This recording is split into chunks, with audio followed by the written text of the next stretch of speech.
Shalom, shalom, shalom, chers frères et sœurs dans le Seigneur. Que la paix du Seigneur Jésus-Christ soit avec vous partout où vous êtes en train de me suivre. Que ce soit en Amérique, en Asie, en Europe, en Afrique, en Océanie, partout où vous allez me suivre. Que le Seigneur Jésus-Christ vous bénisse tous au nom puissant de Jésus-Christ. Vraiment, c'est le vôtre, le pasteur Alain Ngoma, qui vient vers toi et je vais partager avec toi ce thème qui est tout un séminaire que je vais donner dans les réseaux sociaux après l'avoir déjà donné dans l'église et dans des conférences avec les hommes de Dieu. Je vous demande de bien suivre ces enseignements qui est basé sur la sanctification intérieure, sur la sanctification extérieure et sur le dépouillement afin que l'homme de Dieu soit propre à toute bonne œuvre, afin que l'église de Dieu soit sans tache, irréprochable et irrépréhensible, et que l'église de Dieu soit prête pour l'enlèvement. Que le Seigneur Jésus-Christ vous bénisse. Pendant les séminaires, si tu auras des questions à poser, mon numéro est toujours là. 00243 90 27 26 26 4. Que le Seigneur Jésus-Christ te bénisse. Le thème de notre séminaire, c'est dans le livre des Cantiques, chapitre 1, verset 5. Bien que nous allons lire Cantiques, chapitre 1, verset 5 jusqu'au 8e verset. Mais le thème de notre séminaire, c'est le verset 5 qui dit « Je suis noire, mais je suis belle ». C'est ça le thème de notre séminaire. Je suis noire, mais je suis belle. Lisons la Bible. Cantiques, chapitre 1, verset 5 jusqu'au verset 8. Il est écrit ceci. Je suis noire, mais je suis belle, fille de Jérusalem, comme les tentes de Kédar, comme les pavillons de Salomon. Ne prenez pas garde à mon teint noir. C'est le soleil qui m'a brûlé. Les fils de ma mère se sont irrités contre moi. Ils m'ont fait gardienne des vignes. Ma vigne à moi, je ne l'ai pas gardée. Dis-moi, ô toi que mon cœur aime, où tu fais paître tes brebis, où tu les fais reposer à midi. Car pourquoi serais-je comme une égarée près des troupeaux de tes compagnons? Si tu ne le sais pas, ô la plus belle des femmes, sors sur les traces des brebis et fais paître des chevreaux près des demeures des bergers. La parole du Seigneur. Bien-aimé, je suis noire, mais je suis belle. Qui a dit ces bonnes paroles?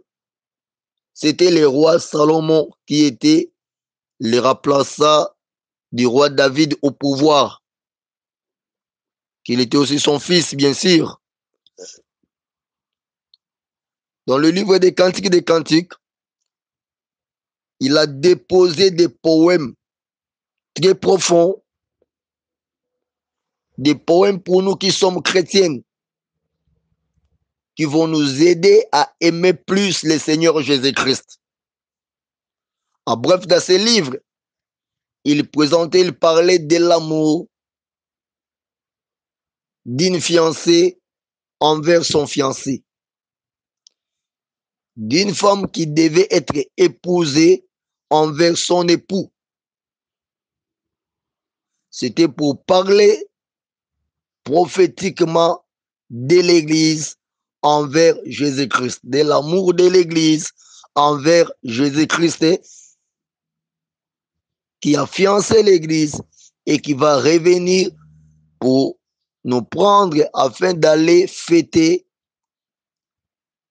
la fête des noces au ciel avec notre époux qui est Jésus-Christ de Nazareth. Alors, dans ce poème, il a dit cette phrase ici. Cantique des Cantiques, chapitre 1, verset 5. Il a dit quoi? Il a dit ceci. Je suis noire, mais je suis belle, fille de Jérusalem. En fait, Salomon, il n'était pas un noir par rapport à sa peau. Il était blanc. Alors, pourquoi il pouvait dire qu'il était noir, mais il était belle? Pendant que de sa peau, il n'était pas un homme noir. Qu'est-ce que nous devons dire par là? Salomon, Dieu lui avait créé un homme blanc, mais il n'aimait pas être un homme blanc. Il enviait être un homme noir, ou bien comment? Quoi dire? Avoir la peau noire cache beaucoup de vertus, ou bien a beaucoup de valeurs par rapport à avoir la peau d'autres couleurs, ou bien d'autres races, ou bien comment? Pourquoi Salomon lui était blanc? Pouvait dire que je suis noir mais je suis belle, or qu'en réalité, il avait une peau qui n'était pas noire. Qu'est-ce qui est caché derrière cette parole? Qu'est-ce qui est caché derrière cette vérité? En fait, suivez mon bien-aimé, je te dirai ceci. Vous verrez, dans la vie courante, les Noirs ont l'habitude de s'efforcer pour changer la couleur de leur peau. Comme moi, je suis africain, je suis noir aussi. Vous verrez chez nous, surtout les femmes, changer la couleur de leur peau. Elles vont utiliser des produits cosmétiques pour devenir brunes, pour devenir blanches. Elles changent même la chevelure. Changer sa chevelure pour avoir une chevelure comme des femmes blanches. Elles apprêtent souvent de faux cheveux. Tout ce qui est faux, faux cheveux, faux cils, faux ongles, faux fesses, tout ce qui est faux là, afin de les faire apparaître belles. Mais il est difficile de voir une femme de la peau blanche s'efforcer pour changer sa peau afin de devenir noire. Tandis que pour nos femmes qui sont noires, ils ont facilité. Ils cherchent dans tous les temps de leur vie de se changer de couleur de la peau, la chevelure, de se conformer à la mode qui vient de la culture des Occidentaux, soit de la culture des Blancs. Mais tandis que le contraire, ça se fait difficilement. Alors, si cela est le cas, pourquoi Salomon qui était blanc pouvait dire que je suis noir mais je suis belle? S'il était un noir, il pouvait dire que je suis blanc, mais je suis blanche, mais je suis belle. Nous allons voir, bien aimé, Salomon, comme il n'était pas aussi une femme, il était un homme. Il pouvait aussi dire, je suis noir, mais je suis beau. Voilà. Pourquoi il a dit, je suis noir, mais je suis belle? Tandis que belle, c'est la beauté au féminin. Ça veut dire ici, Salomon s'était fait considérer, il s'était pris pour une femme. Il s'est fait une femme, voilà pourquoi il a parlé de la beauté au féminin. Je suis noir, mais je suis belle. Il s'était fait une femme. Est-ce qu'il s'était fait une femme, comme aujourd'hui nous voyons les PD, les lesbiennes? Ce n'était pas dans ce contexte, loin de là. Être PD, être lesbienne, c'est de l'abomination. Tu es droit, tu vas aller directement en enfer, sans compromis. Tu es PD, tu veux devenir PD, tu es lesbienne. Prépare-toi pour ton affaire, sinon sauve-toi pour ton salut. Car Salomon disait, je suis noire mais je suis belle, il s'est fait à la place d'une fiancée.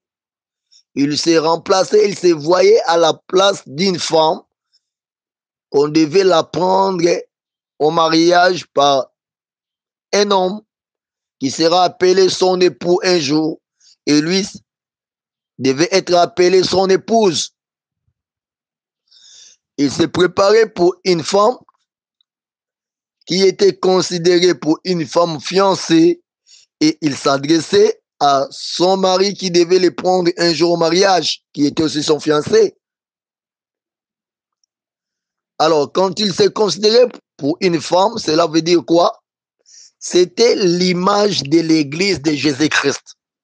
C'était pas être noir, de la peau noire, dans le sens physique, non. C'était dans le sens spirituel, c'était l'image de l'église de Jésus-Christ. Il disait ça, qu'il était noir, mais qu'il était belle. C'était une prophétie dans ses poèmes qui parlait de l'amour de l'église envers Jésus-Christ, qui était les fiancés, soit qui est les fiancés de l'église. Comme a dit Paul, je vous ai fiancé à un seul époux, c'est Jésus-Christ. Or, nous aujourd'hui, nous sommes membres de l'église de Jésus-Christ. Étant membres de l'église de Jésus-Christ, nous sommes des fiancés. Jésus-Christ nous a laissé, il est allé nous préparer une place au ciel. Quand il aura fini de nous préparer une place, il reviendra pour nous chercher afin que là où il est, que nous y soyons aussi, toi et moi, à condition que nous gardons notre état de la virginité en attendant notre fiancé qui nous a laissé jusqu'à ce quand il reviendra, nous trouve toujours vierge, sans tache, irréprochable, irrépréhensible. Et cela va faire que nous puissions monter, aller avec lui, à la rencontre avec lui dans les airs et d'aller habiter avec lui dans le ciel. Et la Bible dit, la Bible nous dit, je le répète, et nous serons avec lui toujours, pour toujours. Nous serons avec le Seigneur Jésus-Christ. Ça veut dire quoi? Là où sera notre fiancé qui deviendra notre époux, nous serons avec lui. Peu importe l'endroit, nous serons avec lui pour toujours. Donc, comme la Bible nous parle, nous présente Jésus-Christ comme notre fiancé, nous sommes l'église de Jésus-Christ. La Bible dit ceci. Ne savez-vous pas que vos corps sont les temples du Saint-Esprit? Que le Saint-Esprit de Dieu habite en vous. Nous sommes des temples du Saint-Esprit. Nous sommes l'église de Jésus-Christ. Quand Salomon dit, je suis noir mais je suis belle, et qu'il s'adresse à l'église de Jésus-Christ, il se présente comme l'église de Jésus-Christ, ça veut dire c'est nous qui sommes des noirs et nous sommes belles. Donc nous comme l'église de Jésus-Christ. Ça veut dire autrement, l'église de Jésus-Christ est noire. Mais cette église est belle. Voilà. Là, ça n'a rien à voir avec notre peau noire. Cette définition ne veut pas dire que avoir la peau blanche, ce n'est pas avoir une peau qui est belle. Non. Ça ne veut pas dire qu'avoir une peau claire, c'est une peau qui n'est pas belle. Loin de là. Salomon voulait justement parler de l'église.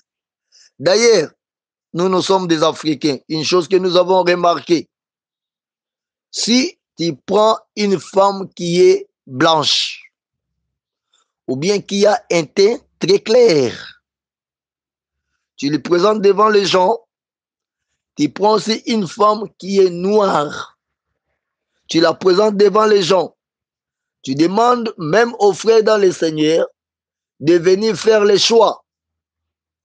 Tu verras, s'il y a 10 frères qui doivent faire les choix, il y aura 9 frères au moins qui vont choisir la femme qui a la peau blanche ou bien qui a la peau claire.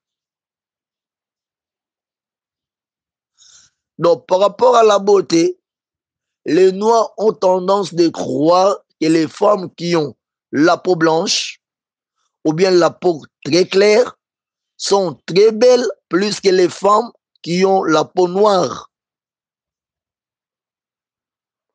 Je ne dis pas ça normalement parce que la beauté, c'est un goût. Et le goût et les couleurs ne se discutent pas. Cela dépend d'une personne à l'autre. Mais je parle dans les cas généraux. Nous, dans notre langue, on parle souvent de moi si à pembe. Tu vois quelqu'un dire que je vais aimer une femme qui est très claire.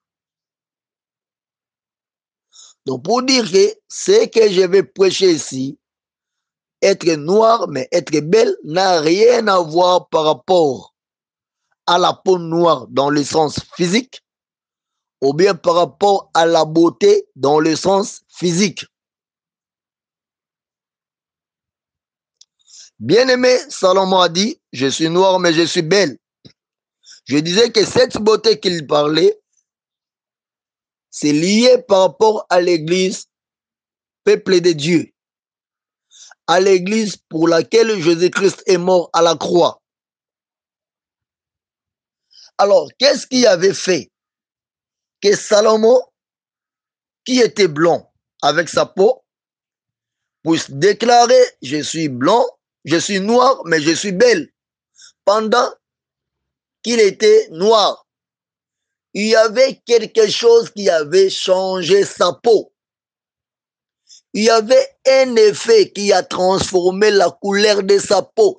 Lui qui était blanc, il a subi un effet.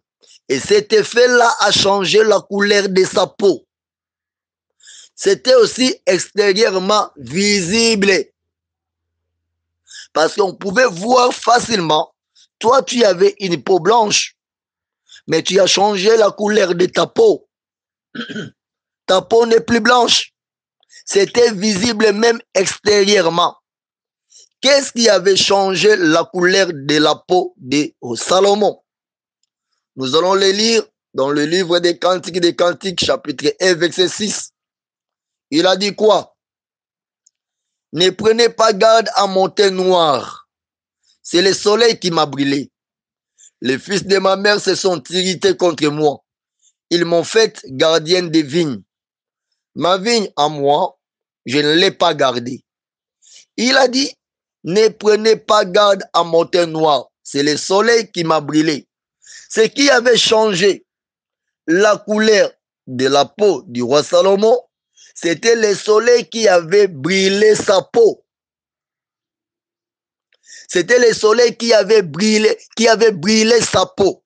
Ce n'était pas sa peau de nature, mais sa peau a été brûlée par le soleil et le soleil a changé la couleur de sa peau. Le soleil a fini par transformer la couleur de la peau de Salomon.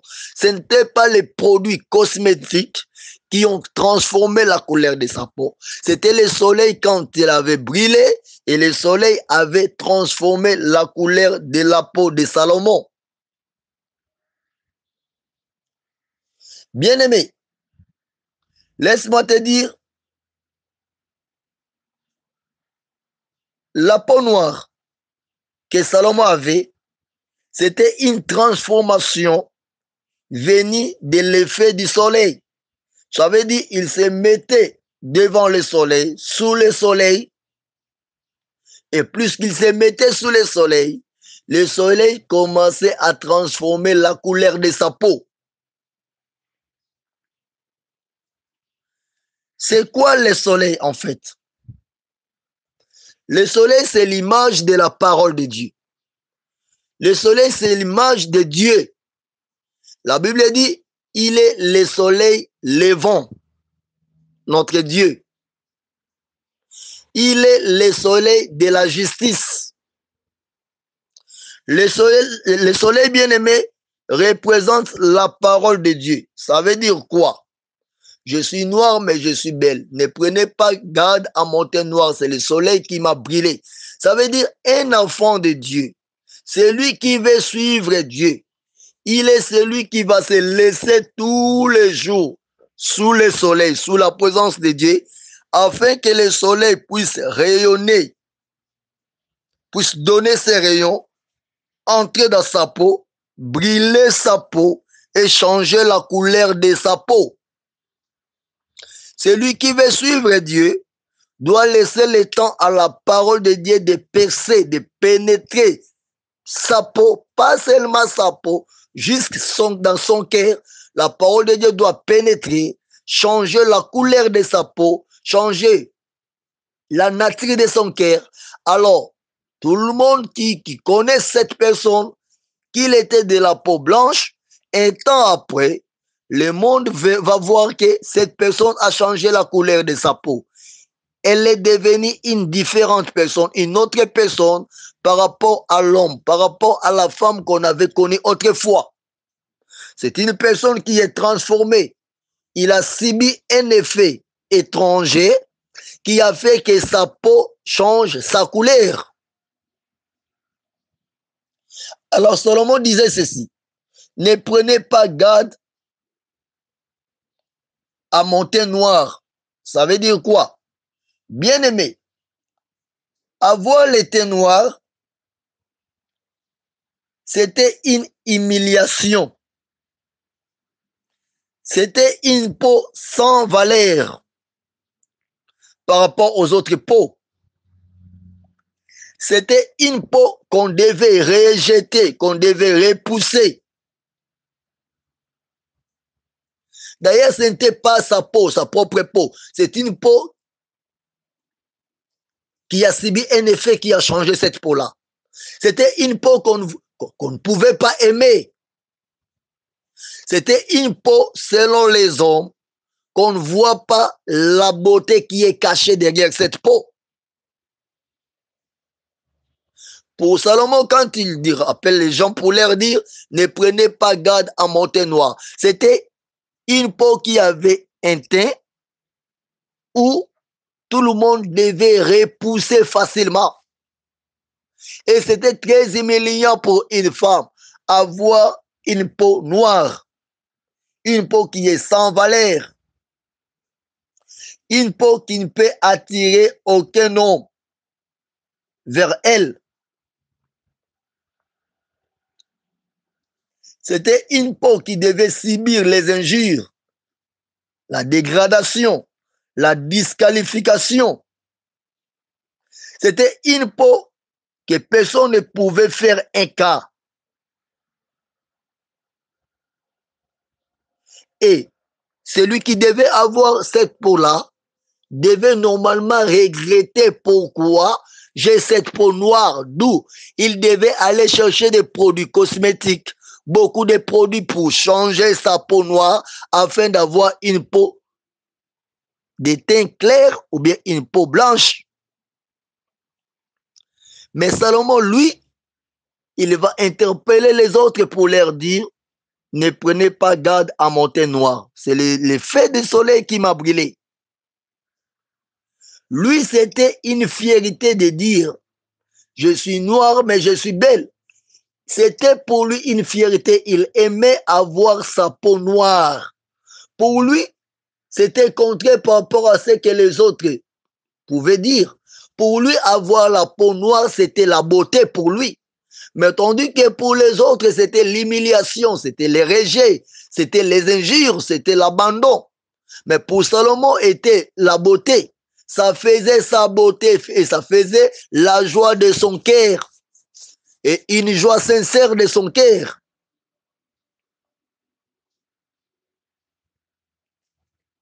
Je répète que je ne parle pas de la peau noire comme la peau noire physique, ou bien de la peau blanche comme la peau blanche physique comme ça. Non, je parle de la peau noire prophétiquement parlant, qui est l'image de l'église de Jésus-Christ. Alors, bien aimé, avoir la peau noire était une humiliation, était une injure, était une dégradation, c'était un rejet. Ça veut dire quoi? Bien aimé, comme il avait dit, c'était le soleil qui l'avait brûlé. Le soleil symbolise Dieu. Le soleil, c'est l'image de Dieu. Ça veut dire, si quelqu'un devient en Christ, si quelqu'un veut suivre la voie du Seigneur Jésus-Christ, Tu veux te préparer pour aller habiter un jour avec ton mari au ciel. Tu veux te conserver, garder bien ta vie en attendant ton fiancé qui est allé te préparer une place au ciel. En attendant qu'il revienne te chercher, tu dois être une personne qui doit toujours sortir sous le soleil afin que le soleil brille ta vie, brille ta peau et que jusqu'à ce que le soleil transforme ta peau, transforme ta vie, change ta nature. Tu dois aimer habiter sous le soleil pour que le soleil fasse de toi une femme noire. Ça veut dire une femme qui aura une peau transformée. Une femme qui va changer sa couleur. Et la couleur que tu dois avoir, c'est quelle couleur? Quelle peau? Tu dois avoir une peau qui sera humiliée par tout le monde. Une peau qu'on doit rejeter par tout le monde. Une peau qu'on doit injurier par tout le monde. Ça veut dire, tu deviendras une personne hors du commun.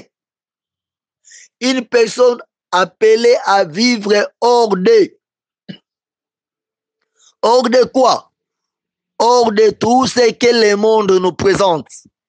Hors de toutes les convoitises de la chair. Hors de tout ce que cette nature humaine veut nous imposer de vivre selon la chair. Tu vas sortir de ta maison pour aller dehors afin que le soleil te brille, parce que si tu es à l'intérieur de ta maison, le soleil ne va pas te brûler. Il y aura une toiture qui va empêcher au soleil de te brûler. D'où tu dois sortir dehors, laisser abandonner ta maison, aller dehors afin que les rayons du soleil puissent pénétrer ta peau et transformer la couleur de ta peau. Et quand le soleil te brûle, plus que le soleil va te brûler, plus que ta peau deviendra de plus en plus noire. Ça veut dire quoi? Plus que la parole de Dieu va entrer, pénétrer dans ta chair, la parole de Dieu va transformer ta chair, va transformer ta nature. Et la nature que tu vas prendre cette fois-ci, c'est une nature qui ne sera pas appréciée par tout le monde. C'est une autre nature.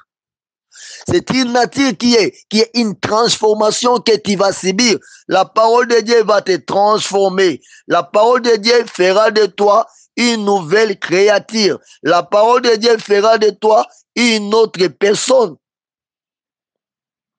Ce n'est pas ta race extérieure qui va changer, mais c'est ta nature même qui va changer. Le fait de subir la transformation de la parole de Dieu va transformer ta vie et tu deviendras une autre personne. Tu deviendras une nouvelle créature, bien-aimé. Les effets de la parole de Dieu ne laissera pas l'homme rester tel qu'il était auparavant.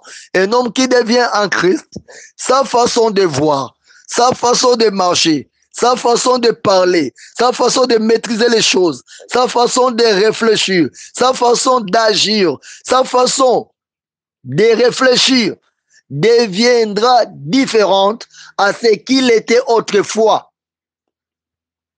Peut-être que tu étais intellectuel avant de te convertir. Quand tu t'es converti, tu restes toujours intellectuel, mais ta façon de faire les choses, ça deviendra différent parce que l'effet du soleil qui a pénétré ton corps a transformé la couleur de ta peau, a transformé tes comportements, a changé, donc tu deviens une nouvelle personne, une autre personne.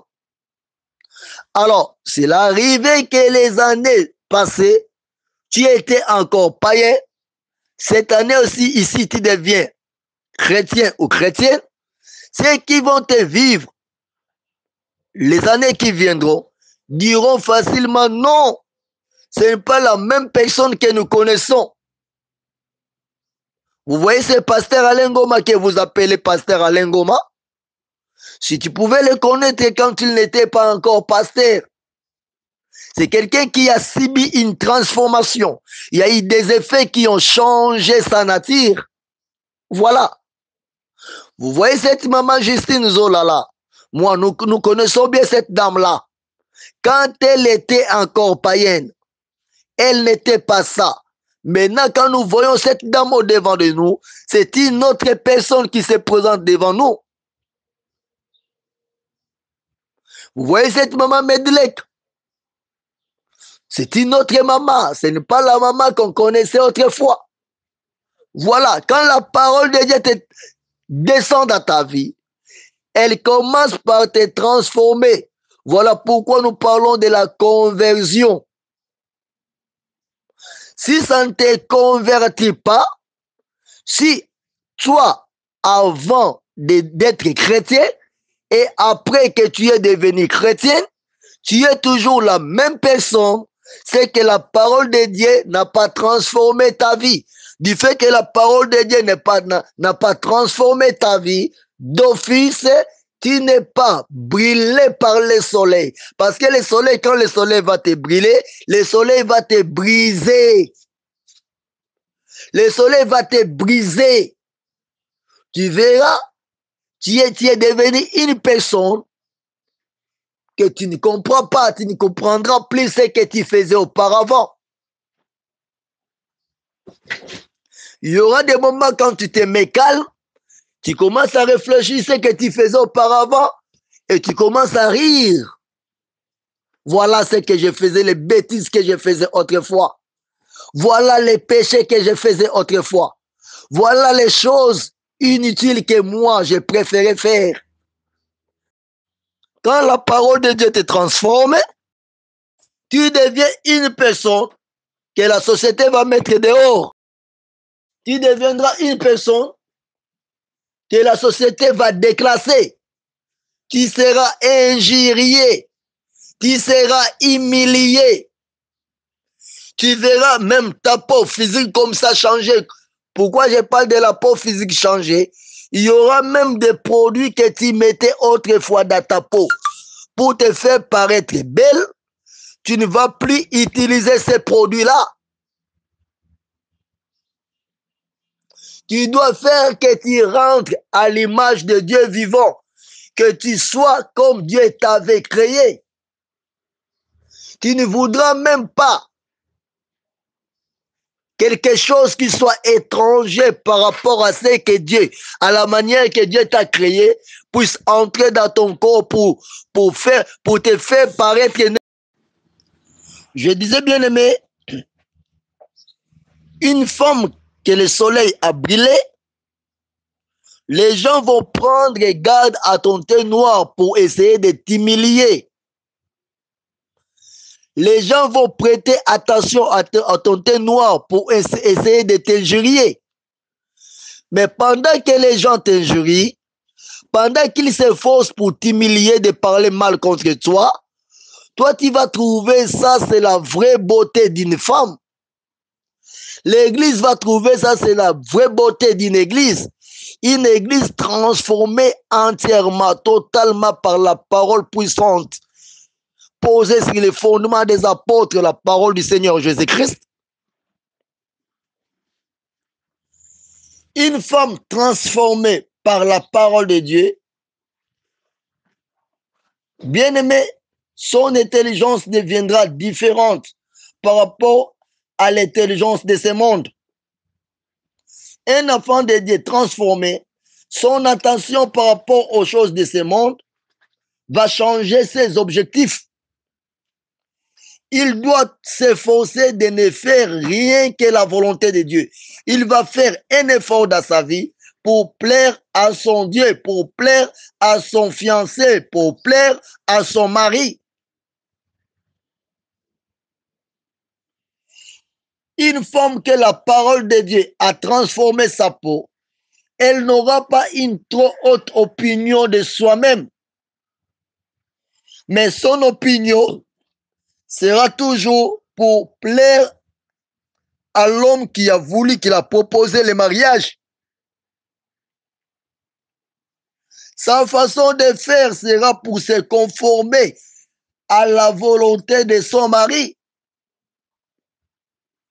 Parce que lui ne voudra plus jamais faire quoi que ce soit si ce n'est de plaire à son mari. Elle a déjà trouvé un mari. Elle veut que les instructions de son mari puissent pénétrer sa vie afin qu'elle ne mette qu'en pratique ce que son mari veut. Et ce mari, c'est le Seigneur Jésus-Christ. Qu'est-ce qu'il veut? Il veut que nous nous sanctifions. Il veut que son épouse se sanctifie, devienne saint comme lui-même est saint. Il veut nous amener à la perfection. Alors, une femme que le soleil a brûlé va travailler pour devenir sanctifiée.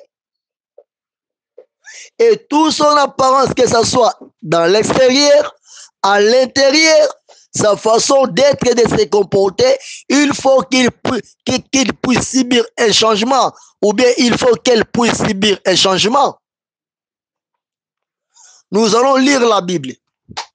Que dit la Bible? Lisons le livre de Colossiens, chapitre 3, verset 5 jusqu'au verset 10. Lisons la Bible. Colossiens 3, 5e verset jusqu'au verset 10. Il est écrit: faites donc mourir les membres qui sont sur la terre, l'impudicité, l'impureté, les passions, les mauvais désirs et la cupidité qui est une idolâtrie. C'est à cause de ces choses que la colère de Dieu vient sur les fils de la rébellion,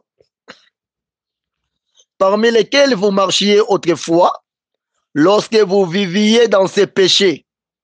Mais maintenant, renoncez à toutes ces choses, à la colère, à l'animosité, à la méchanceté, à la calomnie, aux paroles déshonnêtes qui pourraient sortir de votre bouche. Ne mentez pas les uns aux autres,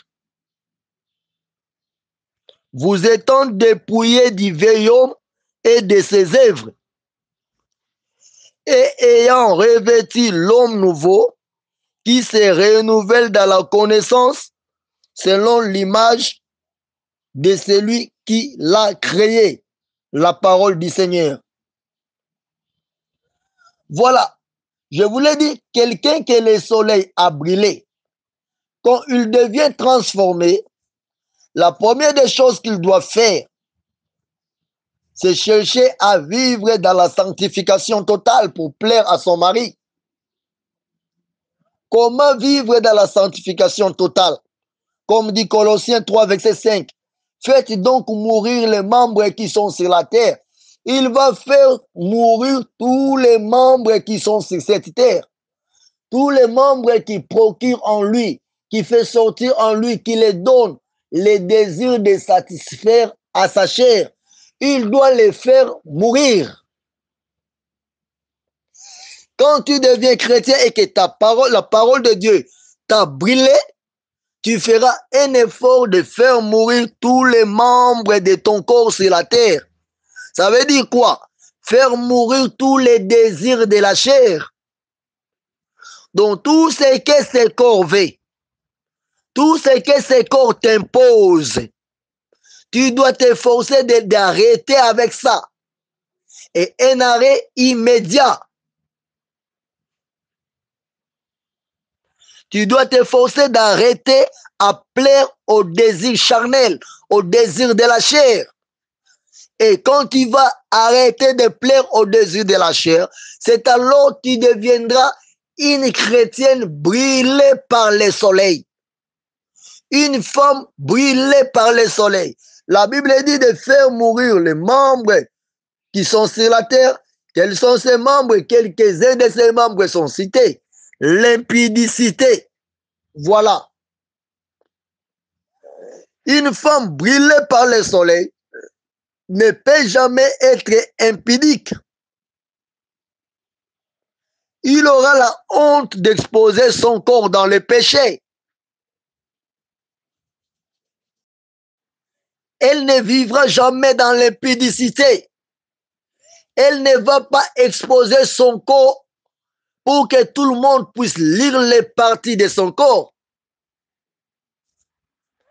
Ça veut dire, elle va cacher son corps. Si elle est mariée physiquement, ça sera pour son mari à la maison.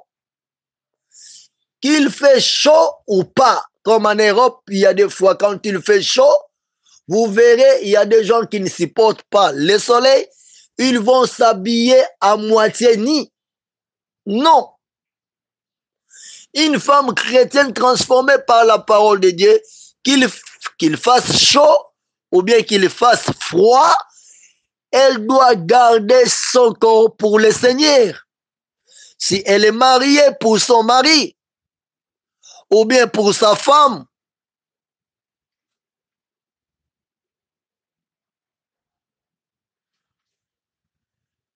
l'impudicité n'est pas un fruit pour les enfants de Dieu. N'est pas une bonne chose. La Bible nous interdit d'être impudiques. Il y a des enfants de Dieu qui n'ont même pas honte.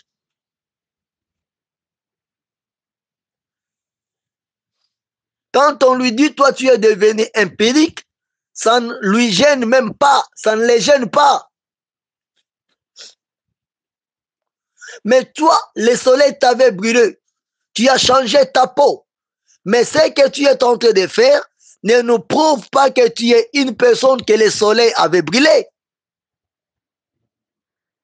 Ça ne nous prouve pas que tu as une peau qui est transformée, qui a changé, qui a subi une métamorphose. Tu n'es pas sorti de toi.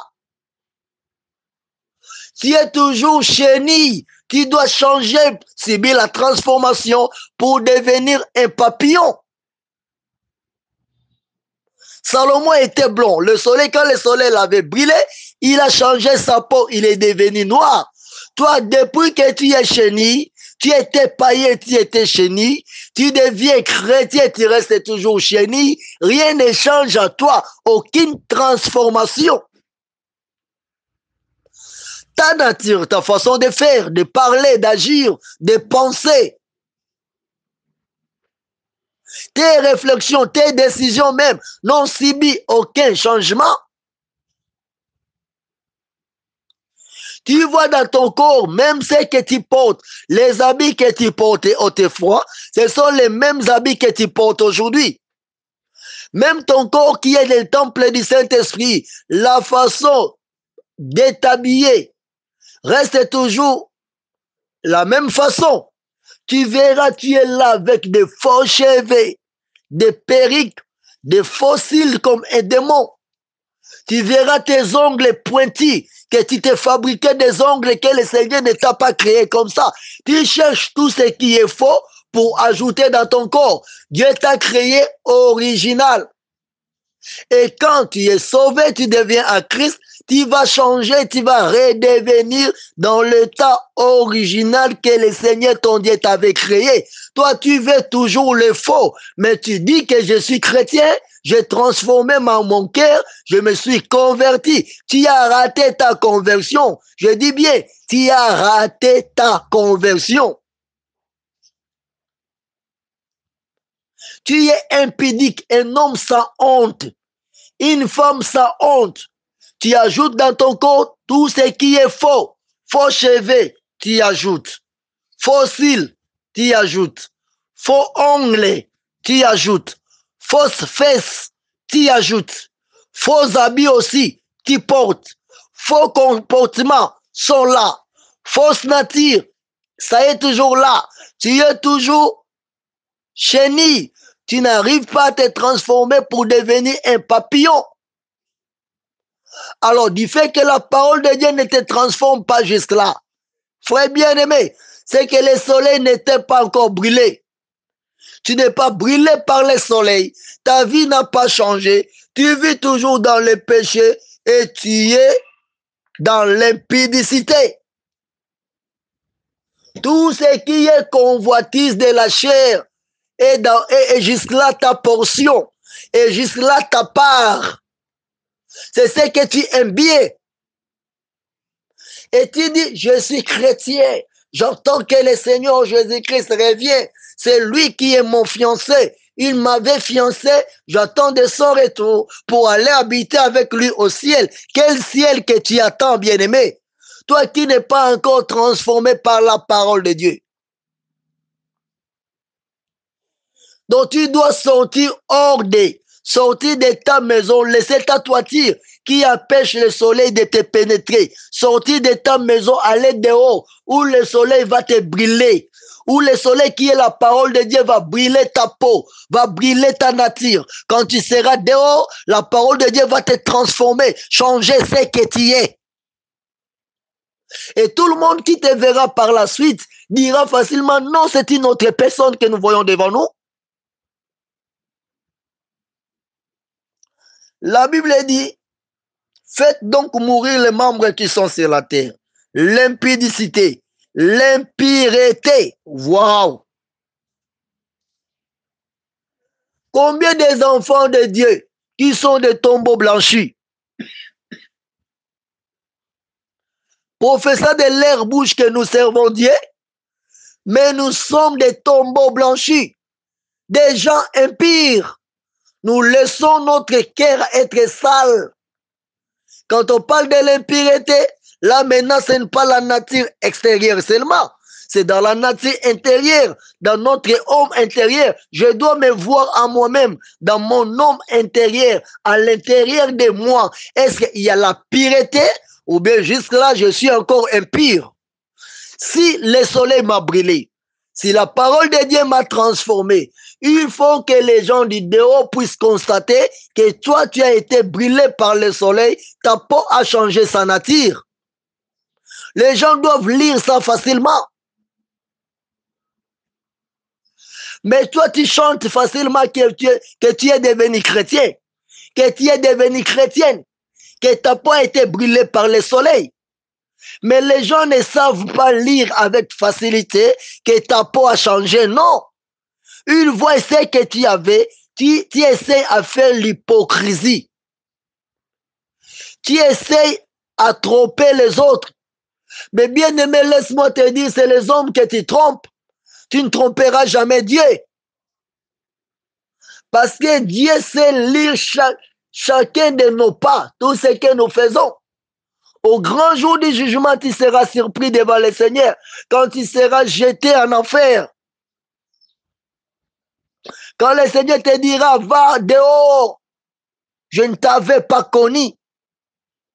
Je ne t'avais pas connu. Tu diras, Seigneur, non, j'étais une femme transformée. J'étais un homme transformé. Voilà, je te servais. Je faisais des miracles à ton nom. Je guérissais les malades. J'étais une femme pasteur. Je prêchais la parole de Dieu avec onction. D'ailleurs, dans mon église, il y avait beaucoup de membres convertis. Le Seigneur dira, dehors, je ne te connais pas. Une femme brûlée par la parole de Dieu, par le soleil, est une femme que son mari apprécie, que son mari reconnaît facilement. Quand il va voir ta peau, il va voir ton cœur, il y aura la pureté à l'intérieur, il n'y aura pas la saleté en toi. Tu auras un cœur tout blanc, un cœur propre, un cœur sans tache, un cœur sans péché, un cœur irréprochable, un cœur irrépréhensible. Alors, bien aimé, toi, tu dis que je suis chrétien. Tu es quel modèle de chrétien? Un chrétien, c'est quelqu'un qui vit dans la pureté, qui vit dans la sanctification. Quand tu vois sa nature extérieure, c'est une personne brûlée par le soleil qui est la parole de Dieu. Et quand tu vis avec lui, tu vivras des choses qui vont te pousser à te convertir. Vivre avec un chrétien à côté de toi, c'est te pousser à devenir chrétien. Il va te donner le goût de changer ta nature. Pourquoi pas ta religion?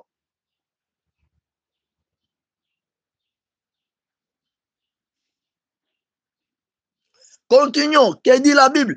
Là, je t'invite, bien aimé, si tu vis encore dans l'impureté, il est bon temps pour toi d'abandonner l'impureté, de chercher à vivre dans la sanctification et une sanctification complète et totale, s'il te plaît, plus, mon frère. Les passions, voilà.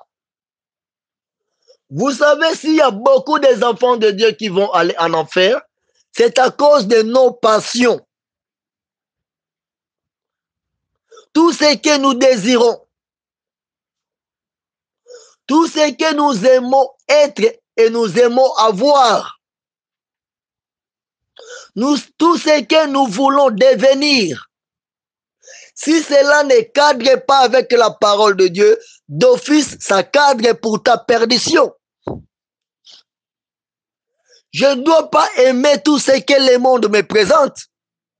Je ne dois pas aimer tout ce que le monde veut que je puisse avoir. Je dois aimer tout ce que Dieu veut que je puisse devenir.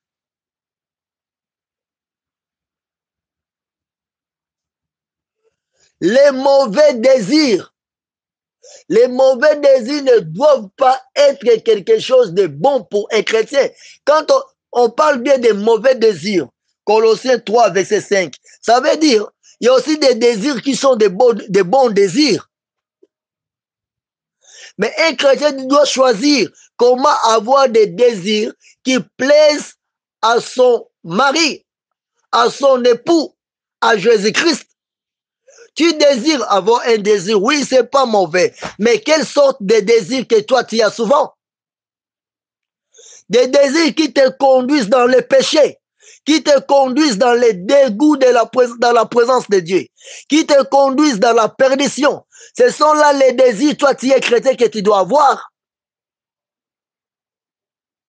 Faites attention, bien-aimé. Tu dois contrôler tes désirs. Pourquoi pas tes sentiments? Pourquoi pas tes émotions? Un enfant de Dieu, c'est quelqu'un qui sait bien faire les choix. Il sait bien faire les choix entre ce qui est bien et ce qui est mauvais.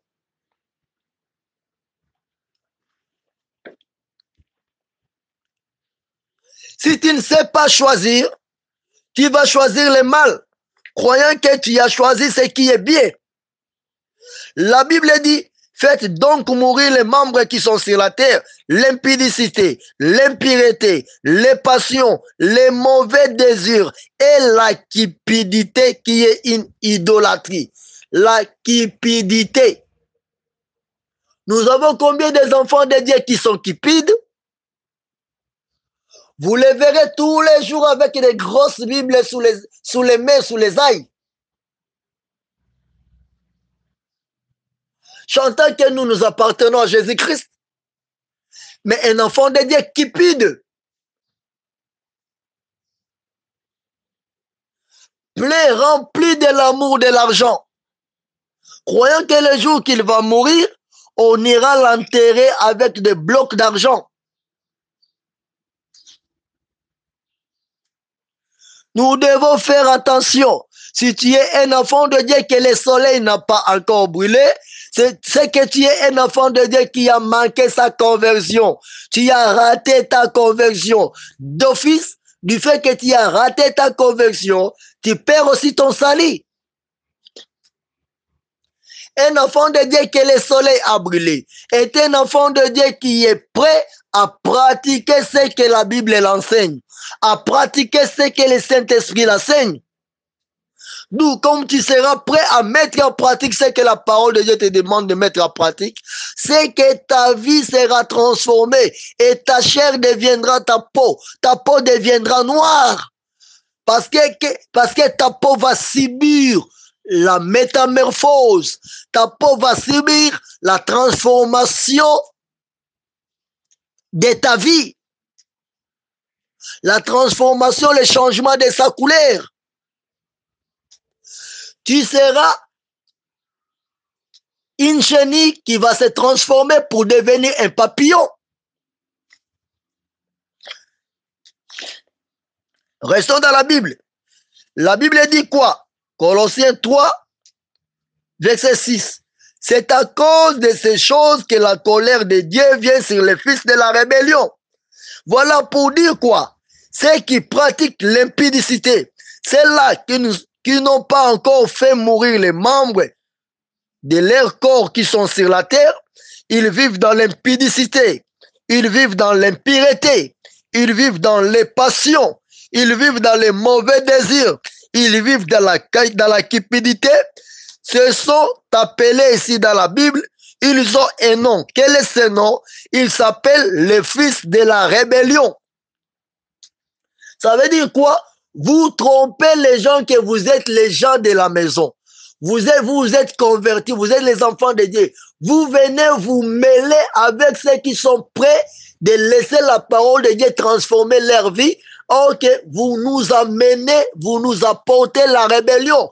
Donc quand vous venez vous mélanger avec ceux qui veulent se convertir, qui veulent vivre selon Dieu. Vous venez pour les influencer de continuer de vivre dans les péchés. Rebelles que vous êtes. Votre place n'est pas avec les enfants de Dieu. Un enfant de Dieu qui veut que le soleil transforme sa peau, il est prêt de dire oui là où la Bible dit oui. Il est prêt de dire non là où la Bible dit non. Il ne dira pas que telle chose, Paul l'a dit pour les chrétiens de telle église et tel autre, Paul l'a dit pour les chrétiens de telle église. Et si cela est le cas, qu'il faut choisir ce que Paul a dit pour tel pays, pour tel autre pays. Et nous qui sommes en Afrique centrale, là où Paul n'a pas arrivé, nous allons apprêter quel évangile pour nous autres? Parce que Paul n'avait rien dit sur la République démocratique du Congo, là où moi je suis sorti. Paul n'a rien dit sur mon pays. Seulement ce qu'il a dit sur les Corinthiens, sur les Colossiens, sur les Éphésiens, sur les Galates, c'est ce qu'il a aussi dit pour moi. Et la Bible doit être respectée dans toute son entièreté, de Genèse jusqu'à l'Apocalypse. Alors, quand il faut choisir telle chose, il a dit pour telle femme, pour tel monsieur, pour tel pays, c'est que pour ton pays qui n'est pas cité dans la Bible, Paul a dit quoi? Quel est cet apôtre qui avait parlé de ton pays? Tu habites en Afrique du Sud. Tu habites dans les pays polaires là-bas en Amérique. Paul a dit quoi par rapport à ton pays, par rapport à ton coin? Voilà pourquoi la Bible est un livre de tous les temps qui est spirituel. Tout ce qui est dans la Bible doit être pratiqué du début à la fin. Si tu n'arrives pas à te conformer, prie le Seigneur, que le Seigneur t'aide. Voilà. Alors, quand tu te mêles avec les vrais enfants de Dieu et tu choisis ce que tu vas pratiquer, bien aimé, si tu es faible, plaire devant le Seigneur afin que le soleil te brûle, que tu te transformes, la conversion que tu avais manqué, que tu puisses la récupérer, que tu puisses la retrouver afin de vivre dans une sanctification totale, afin de vivre dans la pureté intérieure du cœur. Et les effets du soleil vont faire prouver extérieurement que le soleil t'avait brûlé, que ta peau a changé, que ta nature a changé. Autrement, tu es un rebelle au milieu des enfants de Dieu. Parce que la Bible dit au verset 6, Colossiens 3, verset 6, c'est à cause de ces choses que la colère de Dieu vient sur les fils de la rébellion. Tu es un fils de rébellion, tu viens te mêler avec les fils de paix. Et il y a maintenant ce mélange hétérogène dans l'église de Jésus-Christ. Vous verrez dans l'église, les hommes de Dieu prêcher les gens, mais et même vivre dans les péchés. Vous taillez la voie du ciel pour les autres. Vous-même, vous vous préparez pour l'enfer. Désolé. Le Seigneur vous dira, dehors, je ne vous ai pas connu. Vous verrez des enfants de Dieu rebelles, têtus par rapport à la parole de Dieu. Quand vous leur présentez la parole de Dieu, vous leur dites ce que dit la Bible. Lui, il te présente ses émotions, il te présente ses pensées, il te présente ce qu'il pense. Des enfants de Dieu qui croient et qui pensent connaître toutes choses, connaître toute la Bible. Vous verrez des enfants de Dieu qui marchent dans les péchés, croyant maîtriser la parole de Dieu, et il défend la parole de Dieu contre une autre parole. Il veut te présenter la parole qui marche avec ses attentes. Donc la parole qui marche en accord avec ce qu'il veut. Quand tu lui dis, voilà ce que la Bible veut, lui, il te présente un récit, une histoire de quelque chose qui s'est passé dans la Bible pour essayer de te contraindre. Au lieu d'écouter ce que l'Esprit de Dieu veut l'enseigner, il te présente ce qu'il connaît. Et maintenant, les bergers ont difficulté, ont des sérieuses difficultés pour diriger l'Église de Jésus-Christ, pour diriger les enfants de Dieu, les orienter dans la voie qui les amène vers le ciel. Les fils de la rébellion, les rebelles nous ont envahis. Les églises sont pleines de rebelles. Vous verrez des gens avec des Bibles. Il y a même ceux-là qui ne partent plus jamais à l'église. Ils sont à la maison avec les rébellions, croyant que tu connais la parole de Dieu, mais ce que tu pratiques, c'est loin de la volonté de Dieu. Voilà. Je suis noire, mais je suis belle. Est-ce que toi, la parole de Dieu t'a déjà transformé? Tu n'as pas manqué ta conversion quelque part, par hasard. Mais tu dois voir que ta nature a changé. Et même ton apparence extérieure doit changer. Tout ce qui est faux ne sera plus en toi. Tu seras comme Dieu t'a créé. Tu deviendras même naturel. Ce que le monde aime, ce que le monde envie, ça ne sera plus toi qui dois envier ça. Faux cheveux, faux mèches, faux plantes, faux ongles, faux fesses, faux cils, faux. Tu es comme un faux dollar. Tu comprends? Parce que tu aimes les faux, tu aimeras aussi les faux dollars. Tu vas aussi avoir l'argent sale avec toi parce que tu aimes toujours les faux. Tu deviens faux, jusqu'à aimer les faux dollars. Et tu deviens danger. Un danger pour l'œuvre de Dieu, un danger pour les enfants de Dieu, un danger pour l'église de Jésus-Christ. Si tu veux être noir et être belle, laisse la parole de Dieu pénétrer ta vie, la parole de Dieu te transformer pour devenir un vrai nouvelle créature, bien-aimé. Voilà. Je sais que tu te fâches déjà contre moi. Ne te fâche pas, hein? Please. Écoute la parole pour ton salut.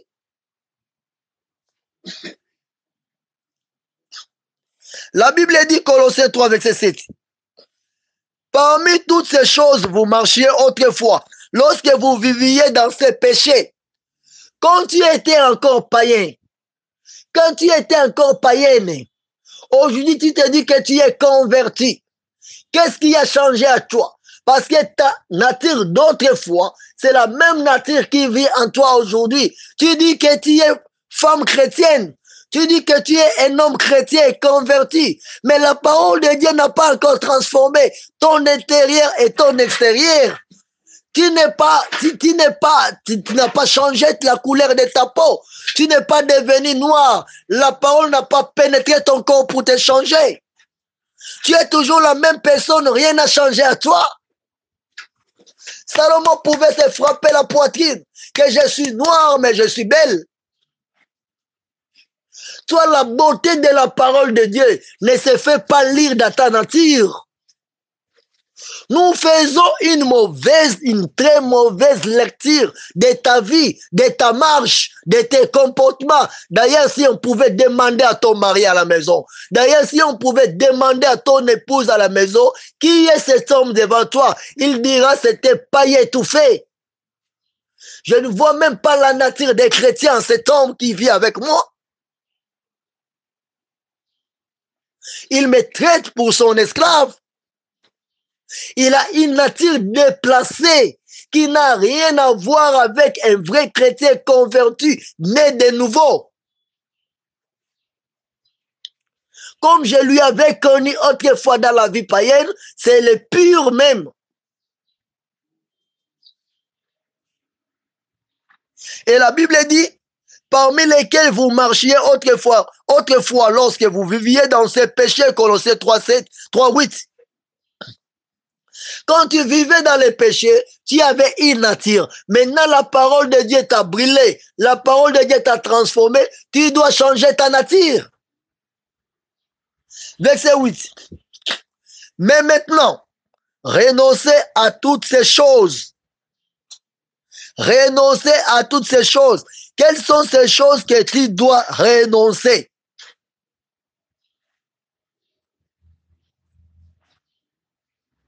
Quelles sont ces choses que tu dois renoncer? Suivons la suite, bien-aimé. Tu vas avoir des questions à poser. 0, 0, 243, 90, 27, 26, 26, 4. Appelle-moi, nous allons parler. Si tu as manqué ta conversion, il est grand temps. Il y a des choses auxquelles tu dois renoncer pour revenir dans la vie d'une personne qui est transformée par la parole de Dieu. Et quand tu seras transformé par la parole de Dieu, tu deviendras noir. Tu auras une peau qui sera humiliée par les autres. On commencera par t'injurier. Voilà, tu es devenu laid. Voilà, tu as fané. Voilà, tu commences à changer. Tu n'es plus la personne vers qui on trouvait nos intérêts autrefois. Voilà, et c'est alors que c'est ça que tu verras, c'est la beauté de la vie chrétienne. C'est ça la beauté de la vie chrétienne. Quand on va t'humilier, quand on va te repousser à cause de la parole qui t'a transformé, c'est la beauté de la vie chrétienne. C'est ça la beauté. Alors tu dois renoncer à 5 choses écrites dans le livre de Colossiens chapitre 3 verset 8. Si tu ne renonces pas jusque-là à ces 5 choses, c'est que toi, en toi, il n'y a rien qui a changé. C'est que la parole de Dieu n'a pas encore transformé ta vie. Quelles sont ces 5 choses? Alléluia. Gloire à Jésus-Christ. Bien-aimé, tu dois renoncer à ces 5 choses. 6 même, je dirais 6 choses. La première chose, Colossiens 3, verset 8. Mais maintenant, renoncez à toutes ces choses. Et à la colère. Voilà. La colère, en fait, c'est pas un péché. C'est un sentiment qui peut aussi venir sortir de l'amour. Parce que je t'aime, tu fais des choses qui sont bizarres, je me mets en colère contre toi. Parce que le Seigneur ne voulait pas, le Seigneur Jésus-Christ ne voulait pas que les temples qui étaient destinés pour adorer Dieu deviennent un marché. Il s'était mis en colère, il a chassé tout le monde dehors. Mais il y a la colère qui est une très mauvaise colère, qui te pousse à agir mal, à faire quelque chose qui est mauvais, à poser des actes qui sont contre la parole de Dieu. À cause de la colère, il y a eu beaucoup de divorces. À cause de la colère, beaucoup de foyers se sont brisés. À cause de la colère, il y a des entreprises qui se sont arrêtées. Il y a des affaires que vous aviez commencées, tu l'as arrêté à cause de la colère. La colère n'est pas un bon fruit pour les enfants de Dieu. Surtout quand ta colère n'est pas basée pour glorifier Dieu. Ta colère est sur des choses de cette terre qui ne produisent rien. La colère, ça crée l'inimitié. Il y a des gens qui ne s'aiment plus. Ils sont dans une même église. À cause des choses qui se sont passées, ils se sont mis en colère. Ils ne se pardonnent pas.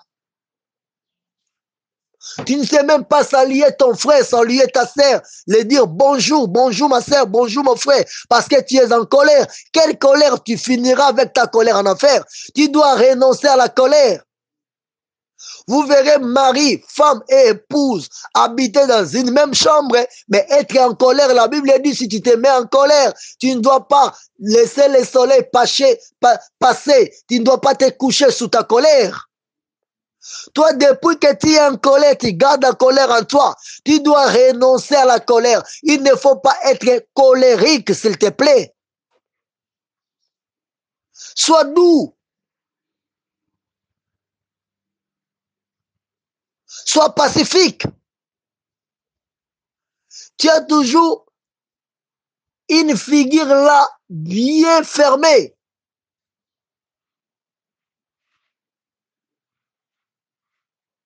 Plein de rides. Une figure là comme si, c'est comme une brique. Comme un mur qu'on ne peut pas percer. Quand quelqu'un te regarde, il a directement peur de te dire bonjour mon frère.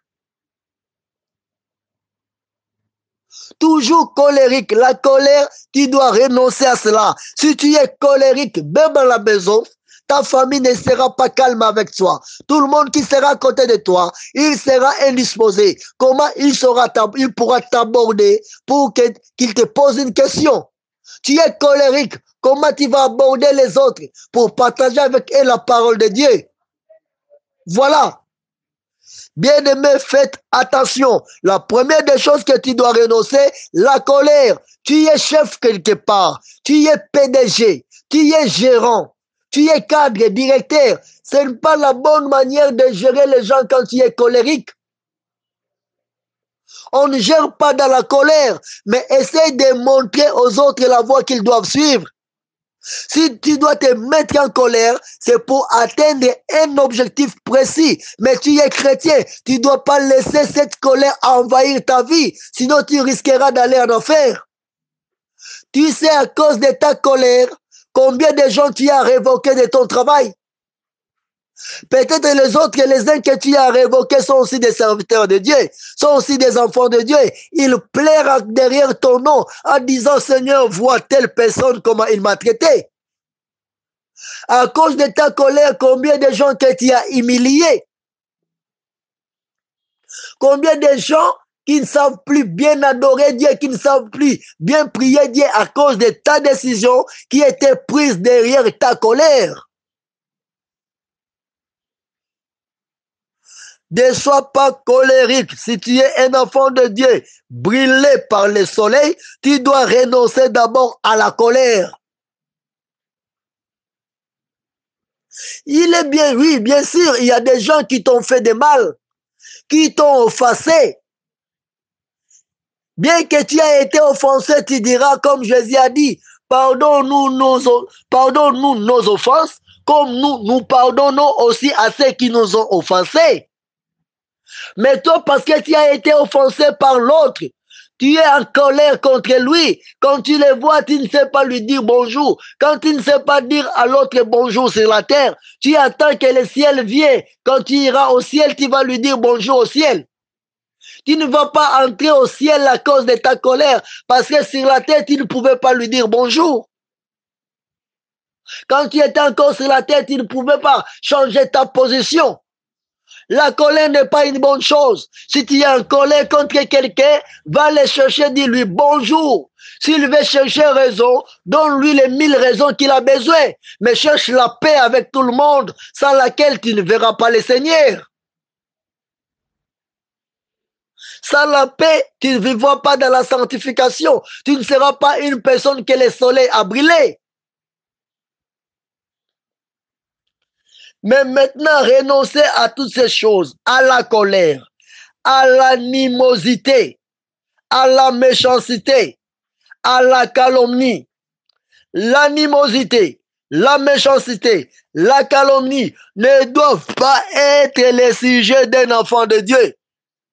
Combien des enfants de Dieu qui sont des professionnels à la calomnie? Donc tout ton temps, tu les prends pour calomnier les autres. Pour expliquer combien l'autre est mauvais. Et quand tu expliques combien l'autre est mauvais, tu l'expliques que dans les mensonges. Ce n'est pas aussi la vérité. Ce n'est pas la vraie version que tu donnes pour l'autre. Tu es là pour donner toujours des mauvaises images par rapport aux autres. Et toi-même, tu te fais passer pour un saint. Or que tu es un véritable calomniateur. Aussi longtemps tu calomnies, tu dis que le soleil t'a brûlé, a changé la couleur de ta peau, tu es converti. Non, loin de là. Tu dois renoncer à la calomnie. Tu dois renoncer à la méchanceté. Vous verrez aujourd'hui, nous avons des hommes de Dieu méchants de nature. Il dira, c'est ma nature. Depuis que je suis né, je suis toujours méchant. Non! Quelle est la place de la parole de Dieu? Quelle est l'importance de la parole de Dieu? Si la parole de Dieu ne peut pas changer ta méchanceté, quelle est la place de la parole de Dieu, bien-aimé? Des femmes méchantes dans l'église. S'il y a un problème, tu l'expliques ce qui se passe directement. il va bondir contre toi, il va t'attaquer. Elle est toujours prête à se défendre. Il est toujours prêt à se défendre. Il ne veut pas écouter ce que vous êtes en train de lui dire. Vous êtes en train de la dire par rapport à la Bible afin qu'elle change. Mais elle a une position qu'elle tient et elle se fâche quand tu veux l'orienter vers la vraie position qui est le respect de la parole de Dieu. Des femmes méchantes, des hommes méchants qui nous ont envahis dans les églises, des enfants de rébellion, des rebelles dans l'œuvre de Dieu. Voilà, c'est à cause de telles personnes que le nom de notre Seigneur Jésus-Christ est injurié et blasphémé. Ils crucifient de nouveau le Seigneur Jésus-Christ à la croix parce qu'ils ont manqué leur conversion. Vous devez renoncer à la méchanceté.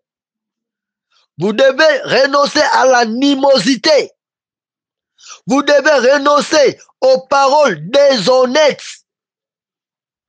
aux paroles qui ne résonnent pas. Vous êtes les toa-toa, les parleurs. Vous parlez de n'importe quoi, même des choses qui n'édifient pas à la foi chrétienne. La Bible dit, si nous allons parler que nous sommes ensemble, ça doit sortir de notre bouche quelques paroles qui amènent, qui apportent l'édification.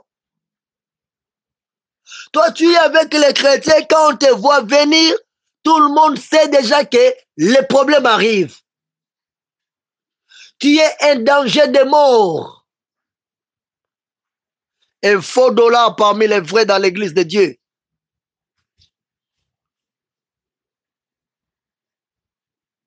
Quand tu arrives, tu as des paroles déshonnêtes, tu as toujours des paroles qui causent des scandales. Il sera mieux pour toi qu'on puisse attacher un fil et une grosse pierre à ton cou et te jeter dans la mer. Parce que tu as toujours eu des paroles qui résonnent mal. Des paroles qui blessent les bas. Quand tu laisses tomber une parole, c'est pour blesser les bas. Tu n'as même pas la douceur. Tu n'as même pas la maîtrise de soi. Tu n'as même pas la tempérance. Et soi-disant enfant de Dieu qui n'est là que pour blesser tout le monde. Tu as des paroles gilettes, des paroles faciles à tuer. Quand tu lâches une parole, ça laisse les dégâts. Ta parole pèse plus que les bombes d'Hiroshima. Quelle marque d'un enfant de Dieu, quelle sorte d'un enfant de Dieu qui dira que la parole de Dieu l'avait transformé, que lui il a été brûlé par le soleil, qui va se frapper la poitrine, qu'il vit dans la sanctification avec des paroles déshonnêtes.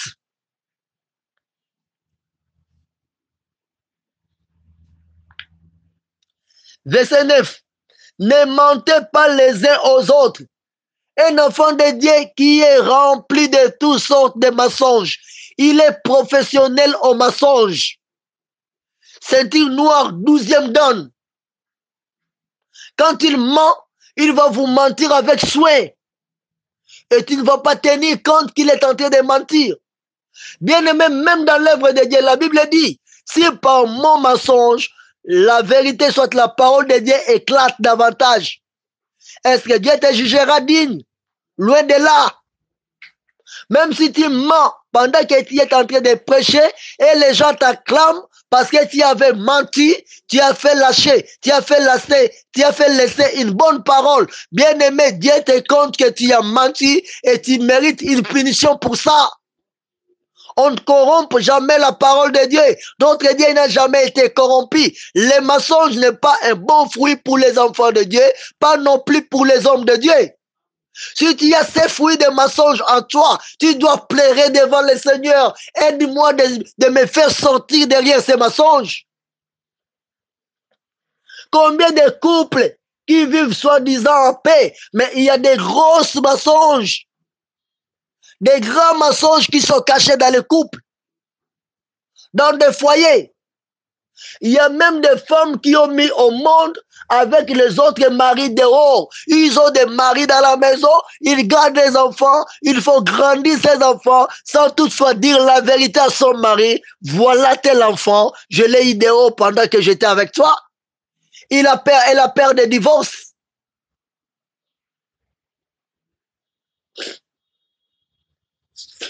Combien de gens mentent pour chercher à avoir raison?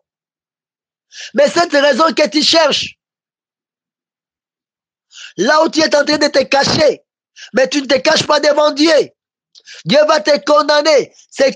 Là où tu te caches, c'est pour t'aider et ça va aller avec toi jusqu'en enfer. La Bible nous dit, parmi les choses que nous devons renoncer, le verset 9, nous ne devons pas nous mentir les uns aux autres. Dans les mariages, tu ne dois pas mentir ton fiancé. Parce qu'il va te prendre en mariage. Tu commences à mentir à ton fiancé, tu n'es pas encore dans la maison. Quand tu arriveras dans la maison, mais c'est le pur. Tu commences à mentir à ta fiancée. Elle est encore chez ses parents. Quand elle se deviendra chez toi à la maison, ça sera très grave. Tu mens à tes parents à cause de rien, pendant qu'avec ces mensonges, la Bible dit, les menteurs n'hériteront point les royaumes des cieux.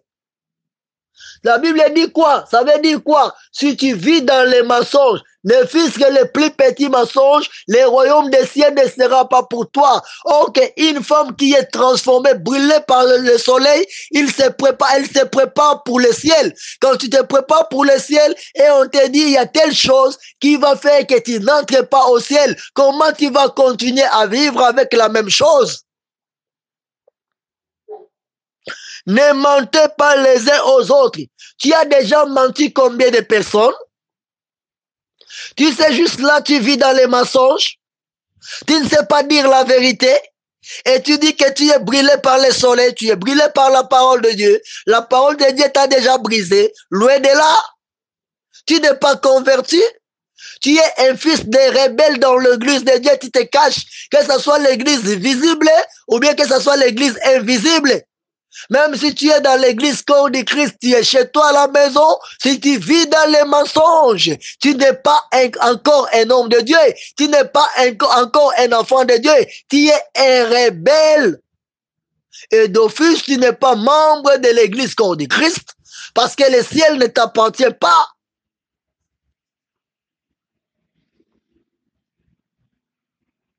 Voilà. Ne mentez pas les uns aux autres. Vous étant dépouillés du vieil homme et de ses œuvres. Bien-aimé, un enfant de Dieu qui est brûlé par le soleil, il doit être un homme qui est dépouillé du vieil homme. Sa vieille nature. Être dépouillé du vieil homme, ça veut dire quoi? Sortir de son état d'autrefois. Changer ce qu'il était, ce qu'il vivait autrefois. C'est ça, sortir du vieil homme. C'est ça, être dépouillé du vieil homme. Quand tu es un enfant de Dieu, ce que tu étais autrefois, tu l'es jusqu'à aujourd'hui. Tu n'es pas encore un enfant de Dieu. Le vieil homme doit quitter ta nature. Ton être. Même ce que tu aimais pour ta beauté autrefois, tu dois l'abandonner. Et surtout, je répète, ce sont les faux. Malheur à vous qui êtes juste là, des enfants de Dieu qui sont des faux dollars. Des enfants de Dieu qui ne sont pas encore brisés par la parole de Christ. Les enfants de Dieu que vous trouvez, la parole de Dieu reste incapable de transformer ta vie. Malheur à toi parce que le Seigneur revient bientôt. Vois le monde, comment le monde est en train de marcher. Le monde tend à sa fin. Voilà, nous rencontrons toutes choses de bêtises, des choses bizarres qu'on n'a jamais rencontrées avec les confinements, les cache-nez, le Covid-19, la fin du temps, les statues qu'on est en train d'ériger partout. Des choses bizarres et graves qui annoncent déjà la fin de temps. L'arrivée et le retour du Seigneur Jésus-Christ. Le gouvernement mondial avec son ordre mondial est en train de s'organiser pour l'arrivée de l'Antichrist. Pour installer le gouvernement de l'Antichrist, le temps touche à sa fin. Le Seigneur Jésus-Christ revient pour bientôt. Et toi, tu es un enfant de Dieu qui n'est pas encore brisé par la parole de Dieu, qui n'est pas encore brûlé par le soleil. Bien-aimé, l'enfer est là pour toi. Tu vis toujours avec ton vieil homme. Tu dois laisser la parole de Dieu pénétrer ta vie et changer ta vie. Tu dois te dépouiller du vieil homme. Quand on va te voir, on doit voir ton homme extérieur être transformé par la parole de Dieu. Quand on va te regarder, on va facilement t'oublier et dire non, est-ce que c'est lui ou bien c'est pas lui? Je lui connaissais, il était Saoul. Mais maintenant on l'appelle Paul. Il a changé la nature. Il était meurtrier des enfants contre les enfants de Dieu. Maintenant il cherche les salis des autres. Voilà les changements. Tu étais un mauvais type, une très mauvaise dame. Maintenant, tu es devenu en Christ, tu dois devenir une nouvelle créature. Le vieil homme doit quitter, doit quitter ton être intérieur. Tu dois être transformé. Quand on va te voir, on dit non, est-ce que c'est lui ou bien c'est pas lui? L'autre fois, on lui connaissait un impudique. On lui connaissait un adultère qui courait derrière les jupons pendant qu'il avait sa femme à la maison. Mais maintenant, il renonce à sa vie passée et on le voit être transformé, devenir vraiment une nouvelle créature. Voilà. Et le verset 10 dit quoi? Colossiens 3, 10. Et ayant revêtu l'homme nouveau, qui se renouvelle dans la connaissance selon l'image de celui qui l'a créé, la parole du Seigneur. Et ayant revêtu l'homme nouveau, qu'est-ce qui a changé en toi? Tu dis que tu as été brûlé par le soleil. Tu dis que la parole de Dieu a changé ta vie. Tu dis que tu es sanctifié intérieurement, aussi extérieurement. Mais qu'est-ce qu'il y a de nouveau en toi? Tu dois revêtir l'homme nouveau. L'homme nouveau, on doit le revêtir. C'est que ce n'était pas là. Tu n'étais pas ça. Du fait que tu es devenu chrétien, la parole de Dieu t'a brûlé, t'a transformé. Il y a un autre homme qui entre en toi. C'est l'homme du Seigneur Jésus-Christ. C'est l'Esprit du Seigneur Jésus-Christ qui va entrer en toi, qui doit te transformer afin de devenir une nouvelle créature. 1 Corinthiens 5, 17. Afin de devenir une nouvelle créature, tu dois devenir un homme nouveau, tu dois revêtir un homme nouveau. On verra en toi un changement. Toute chose deviendra nouvelle. Et alors cet homme nouveau, c'est un homme qui doit se renouveler. Au jour le jour, tu dois te renouveler, devenir de plus en plus belle. Ta beauté va toujours éclater. Tu auras un éclat. Quel éclat? Un éclat semblable à celui qui ressemble à l'image de celui qui t'a créé. Donc, au fur et à mesure, tu dois ressembler à devenir comparable, semblable à l'image de Jésus-Christ. Ton intelligence, tes opinions, ta façon d'être doit totalement changer. Tu deviendras un homme selon la stature de fils de Dieu. Tu dois changer. Tu seras un homme différent de ce que tu étais autrefois. Voilà. Non, laisse-moi te parler de cette vérité. Si la parole de Dieu n'arrive pas à transformer ta vie par rapport à ta foi, ta croissance spirituelle va connaître un sérieux problème. Tu vas toujours régresser. Au lieu d'avancer avec le Seigneur, tu vas te t'es stationné. Il arrivera un moment que tu seras debout, tu vas t'arrêter. Ta marche avec le Seigneur ne va plus progresser parce que la parole de Dieu n'arrive pas à te transformer. Quelqu'un que la parole de Dieu a transformé, il doit changer son intelligence. Romains 12, verset 1 à 3. Lisons ça. J'ai dit c'est un séminaire, nous ne sommes pas pressés. Romains 12, 1 à 3, un verset qui est beaucoup connu de tout le monde. La Bible dit ceci. Je vous exhorte donc, frères, par les compassions de Dieu, un cœur plein de compassion, un cœur qui plaire pour Dieu. Je vous exhorte par les compassions de Dieu à offrir vos corps comme un sacrifice vivant, saint, agréable à Dieu, ce qui sera de votre part un culte raisonnable. Ne vous conformez pas au siècle présent, mais soyez transformés par le renouvellement de l'intelligence, afin que vous discerniez quelle est la volonté de Dieu, ce qui est bon, agréable et parfait. Par la grâce qui m'a été donnée, je dis à chacun de vous de n'avoir pas de lui-même une trop haute opinion, mais de revêtir des sentiments modestes, selon la mesure de foi que Dieu a départie à chacun. La parole du Seigneur. Bien-aimés dans le Seigneur, je vous exhorte donc, frères, par les compassions de Dieu, à offrir vos corps comme un sacrifice vivant. Ça veut dire quoi?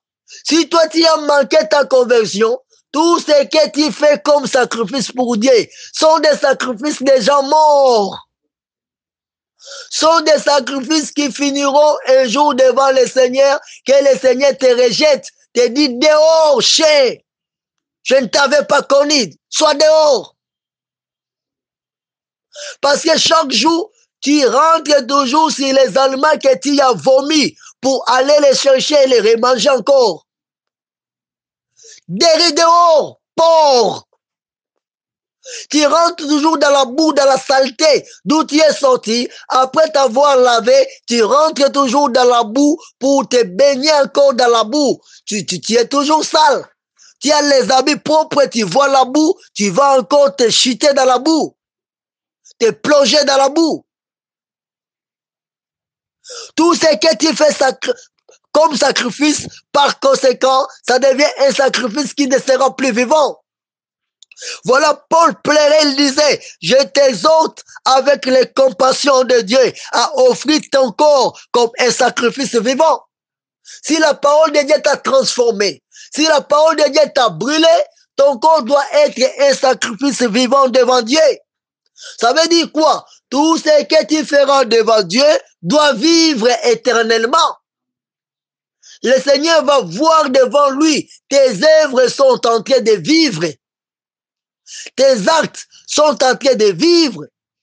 Ta foi est en train de vivre. Ton corps doit sentir une odeur agréable au devant de notre Seigneur.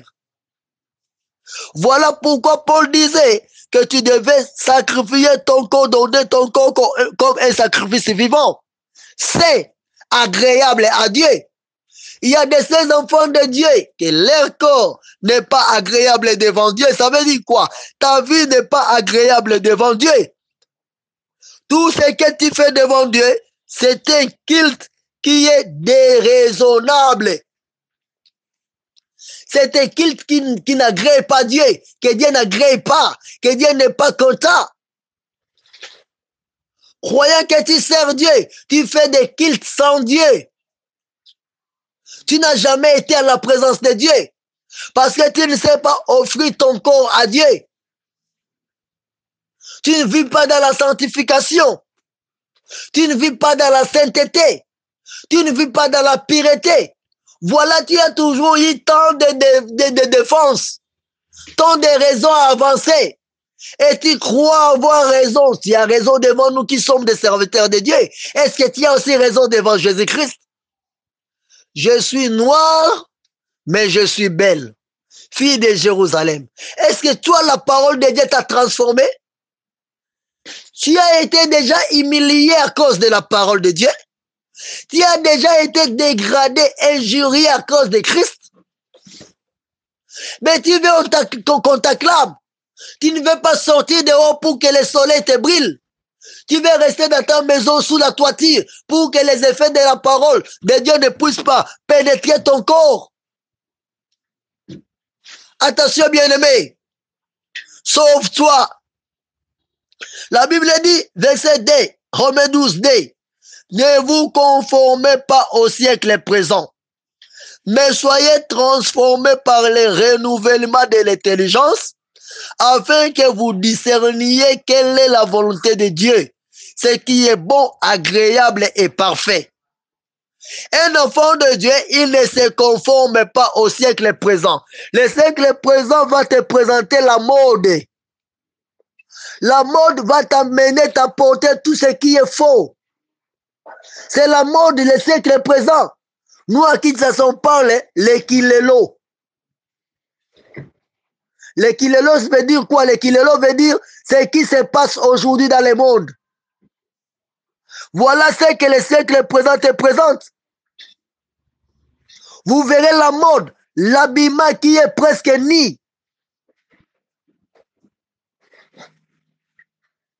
Tu verras la couture. Tu verras la coiffure, la pédicure, la manicure.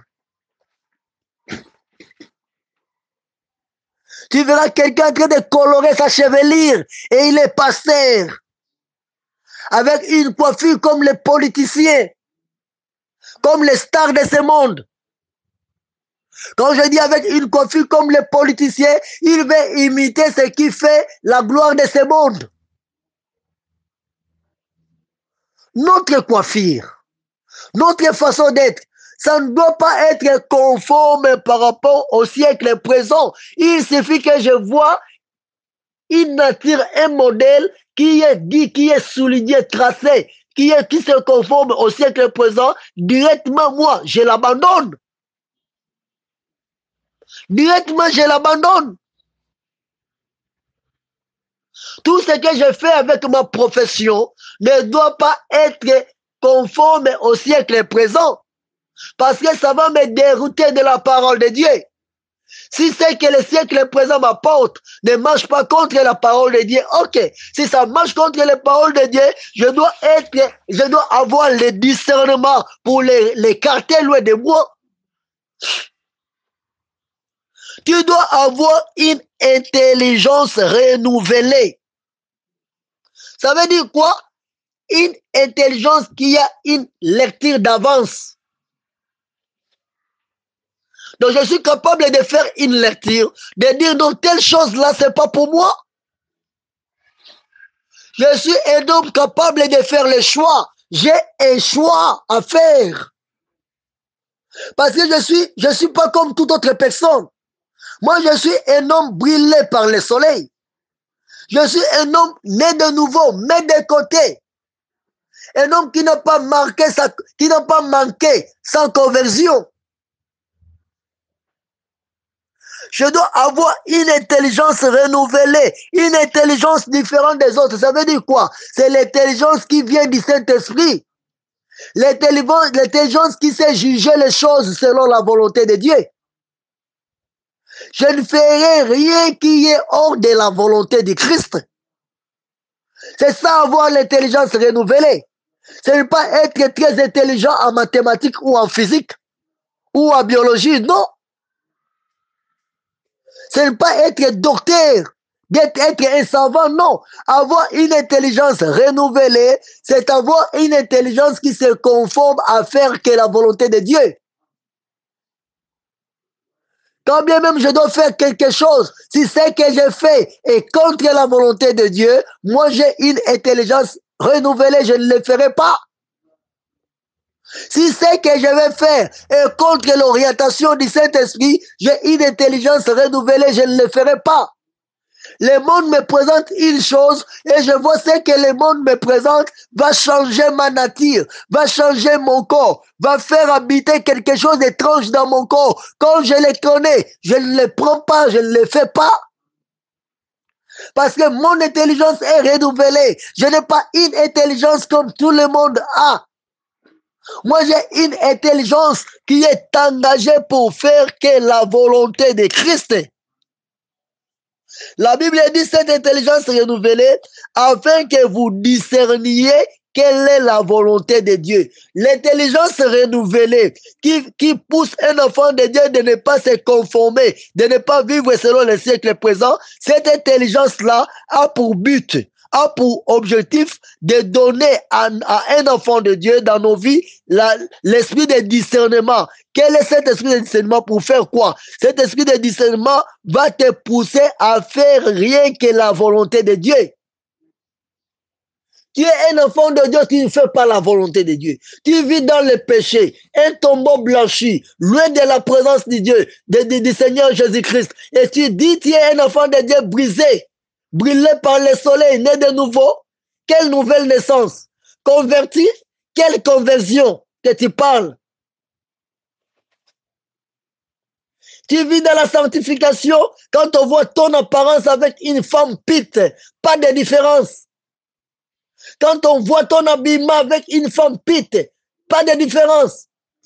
Quand on voit ton habillement avec un homme star, une star qui passe à la télé avec un habillement bombé, avec un habillement n'importe comment serré, où on peut lire toutes les parties de son corps. Quand on voit la couleur que tu as changée avec ta chevelure, quand on voit tes paupières avec des fausses paupières, des faux cils, tu te fais sale croyant que c'est ça la beauté. Tu te conformes au siècle présent en faisant des choses qui sont contre la volonté de Dieu et tu dis que tu as une intelligence renouvelée. Le Seigneur te dira un jour, dehors, porc, chien.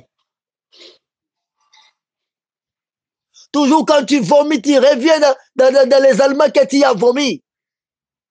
Toujours quand tu te laves, tu rentres encore dans la même boue. La Bible dit celui qui a l'intelligence renouvelée, c'est une personne qui fera ce qui est bon, agréable et parfait. Tu ne feras que ce qui est bon, agréable et parfait, plus frère, plus sœur. Le soleil va changer ton homme intérieur et ton homme extérieur. Et d'ailleurs, tu t'approcheras plus de Dieu parce que tu es transformé, tu es converti, parce que le soleil t'a brûlé et le soleil t'a changé. Je suis noire, mais je suis belle, fille de Jérusalem. Est-ce que toi, tu es belle? Tu dis tu es noire, mais tu es laide, tu es fanée. Pourquoi? Parce que la parole n'était pas transformée. Tu n'es pas transformé par la parole de Dieu. Ça, c'est un mensonge, tu trompes les gens. Qui trompe-tu? Qui trompe les hommes à changer ta nature extérieure. Mais au fond, tu n'es pas changé. Tu es très sale. Tu pilles. Tu as une odeur de mort. Tu as une odeur d'une morgue. Tu es pourri. Bien-aimé, si tu veux vivre avec Christ, la sanctification est la voie obligée. Et cette sanctification doit être intérieure aussi extérieure. Toutes les deux à la fois. Nous allons venir, bien-aimé. Et le verset 3 dit quoi? Romains 12, 3. Par la grâce qui m'a été donnée, j'ai dit à chacun de vous de n'avoir pas de lui-même une trop haute opinion. Là, quand je te prêche, je partage avec toi la parole de Dieu. Je sais que tu as déjà une trop haute opinion de toi-même. Tu dis que pense ce pasteur pour me parler de la sorte. Est-ce qu'il me connaît? Est-ce que c'est lui-même qui est le vrai pasteur? Moi, je ne dis pas que je suis le vrai pasteur. Je ne me justifie pas auprès de toi. Mais laisse-moi te dire la vérité, tu dois te convertir. La parole de Dieu doit te transformer. Si tu as une trop haute opinion de toi-même, tu iras en enfer parce que tu n'auras pas le temps d'écouter ce que dit la Bible, ce que Dieu veut pour ton salut. Tu as déjà eu combien de maris? Laisse-moi te poser la question comme Jésus-Christ avait posé à cette femme. Dans le mariage où tu es, c'est ton 4e mari. Tu changes les maris comme on change des chemises. Tu changes des femmes comme on change des chemises. Tu changes des mariages. Tu quittes cette maison pour une telle maison comme on change des chaussures. Tu as combien d'enfants? Avec combien de papas? Tu as 6 enfants avec 6 papas? Et tu dis, je suis sanctifié, je suis brisé par la parole de Dieu. Et juste là, au lieu de te convertir, de prendre une décision pour changer ta vie, rien ne change. Tu prêches aux autres que tu fais bien, mais tu ne te prêches pas toi-même. Vous qui devriez déjà être des maîtres, jusque-là, vous avez besoin qu'on vous enseigne jusqu'à aujourd'hui. Pourquoi ne devez-vous pas vous enseigner vous-même? Pourquoi ne dois-tu pas laisser la parole de Dieu brûler ton corps, changer ton extérieur, changer aussi ton intérieur? Pourquoi ne dois-tu pas vivre dans la sanctification intérieure et extérieure? Pourquoi tu veux vivre dans la sanctification extérieure et non intérieure? Si ton intérieur n'est pas transformé, qu'est-ce qui sera jugé? C'est ton extérieur? Et si ton extérieur n'est pas transformé, qu'est-ce qui prouve que tu es une nouvelle créature? Parce que les cœurs, on ne les voit pas.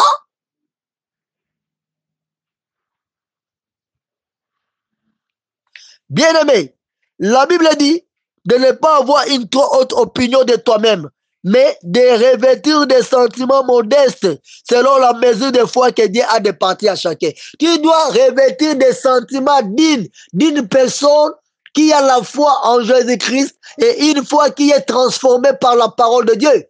Ce sont les sentiments que tu dois avoir. C'est un sentiment en moi. Un sentiment d'une personne qui est basé, un sentiment qui est basé sur la foi qui vient de la parole de Dieu, un sentiment qui est en train de mettre en pratique ce qui est écrit dans la Bible. Voilà. Je suis noir, mais je suis belle. Est-ce que toi, tu es noir? Est-ce que toi, les effets du soleil ont déjà brûlé ta peau? Tu as déjà changé ta nature? La sanctification intérieure et extérieure, le dépouillement du vieil homme. Que le Seigneur Jésus-Christ te bénisse. Là, tu étais avec les pasteurs à Lengoma, première partie de notre séminaire.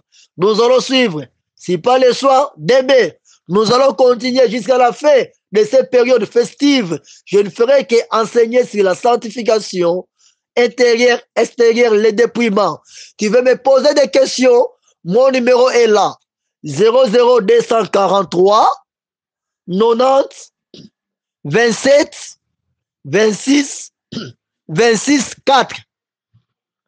00243 90 27 26 26 4. Pasteur Alain Goma. Tu veux faire partie de nos 2 groupes WhatsApp pour bénéficier encore beaucoup des enseignements bibliques qui te préparera à vivre dans la sanctification intérieure et extérieure, qui te permettra de te dépouiller, qui te permettra à vivre dans la saine doctrine. Bien-aimé, appelé Pasteur Alain Goma, je vais t'ajouter dans les 2 groupes, le groupe Fondement des Apôtres qui est là, ou bien le groupe Partage de la Bible. Ça va, c'est un bon cadre pour ton épanouissement et ton évolution chrétienne. Nous avons beaucoup d'autres choses que nous faisons pour le Seigneur. Et quand tu vas nous approcher, tu les sauras bien. Bien-aimé, que le Seigneur Jésus-Christ te bénisse. Tu as des questions à poser, mon numéro est là. Appelle-moi. Je vais te répondre. Que le Seigneur Jésus-Christ te bénisse. Laisse-moi prier. Seigneur, toi qui es capable de convertir les âmes. Ce n'est pas la prédication qui convertit l'homme, mais c'est la puissance du Saint-Esprit dans la prédication qui convertit ton peuple. Je te présente la sœur, les frères qui viennent de me suivre dans n'importe quel coin du monde qu'il se trouve. Que cette parole puisse transformer sa vie. Que cette parole puisse changer sa vie. Cet esprit touche son cœur. Amène-lui à la vraie conversion, à la vraie repentance, que ta parole puisse briser son cœur, briser sa vie et changer sa nature. Au nom puissant de Jésus-Christ, qu'il devienne une nouvelle créature, qu'il renonce à sa vie passée et qu'il prend une vraie décision, une décision sincère de vivre dans la sanctification intérieure et extérieure, de se dépouiller et de marcher pour plaire à Dieu, de faire rien que la volonté de Dieu dans sa vie, d'être quelqu'un qui est brisé par la parole de Dieu, afin que le monde puisse témoigner qu'elle est devenue une nouvelle personne. Bénis tout le monde qui mettra en pratique cette parole. Que la gloire te revienne, mon Dieu, toi qui es le maître de toutes les âmes, qui est capable de transformer nos esprits. Que cette parole trouve sa raison d'être auprès de tes enfants. Que le monde entier se transforme. Que le monde entier se convertisse à cause de ta parole puissante, capable de séparer le corps et l'esprit, la chair et l'âme. Guéris tes enfants, sauve ton peuple, que cette parole puisse te glorifier quand ton peuple va la mettre en pratique. Au nom puissant de Jésus-Christ de Nazareth, aide ton peuple à suivre ce séminaire du début jusqu'à la fin pour ta gloire. Au nom puissant de Jésus-Christ notre Dieu, ainsi nous avons prié. Amen. Tu as des questions, appelle-moi, je suis là pour toi, je vais te répondre. Que le Seigneur Jésus-Christ vous bénisse. Alléluia. Sois béni au nom de Jésus-Christ. Amen. Amen. Amen.